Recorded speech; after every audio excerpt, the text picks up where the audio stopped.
अल्हम्दुलिल्लाहि रब्बिल आलमीन वस्सलातु वस्सलामु अला खातमिन नबिय्यीन अल्लाहुम्मा इग़फिर वरहम व अंता खैरुर राहिमीन। या खुदा पाक वतन की तू हिफाजत फरमा, फजल कर इस पे सदा साये रहमत फरमा। मौला करीम इस वक्त पाकिस्तान के लिए मसाइल खड़े हुए हैं। मौला करीम मेरे वतन अज़ीज़ की हिफाजत फरमा।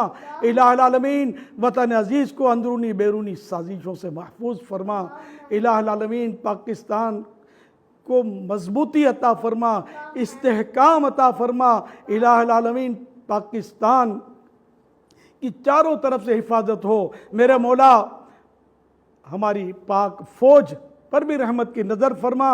या अल्लाह पाक हमारे ये फ़ौजी भाई पाकिस्तान के दिफा के लिए सीना सिपर रहते हैं। ऐ अल्लाह पाक इनकी हिफाजत हो, ये मजबूत रहें, इनके कदम ना डगमगाएं।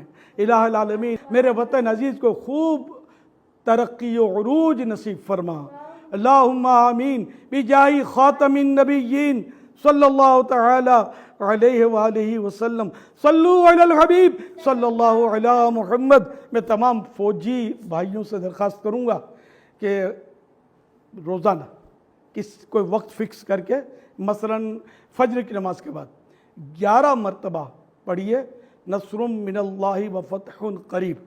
और मेरे अज़ीज़ हम वतन इस्लामी भाइयों और इस्लामी बहनों से दरख्वास्त है कि अपने अपने घरों में जितनी बार हो सके एक निशस्त में सब घर के अफराद जमा हो जाएं, या कुछ अड़ोस पड़ोस के भी जमा कर लें और या सलामों का 1.25 लाख का ख़त्म करें और गिड़गिड़ा कर वतन अज़ीज़ और पाक फ़ौज के लिए खुसूसी दुआएं मांगे कि हदीस पाक में दुआ सिलाहुल मोमिन है, दुआ मोमिन का हथियार है। अगर इस पर आप अमल करेंगे, मेरे फ़ौजी भाई भी जो मैंने आयत पढ़ने का बताया इस पर अमल करेंगे, इंशाअल्लाहुल करीम इसकी बरकतें देख लेंगे।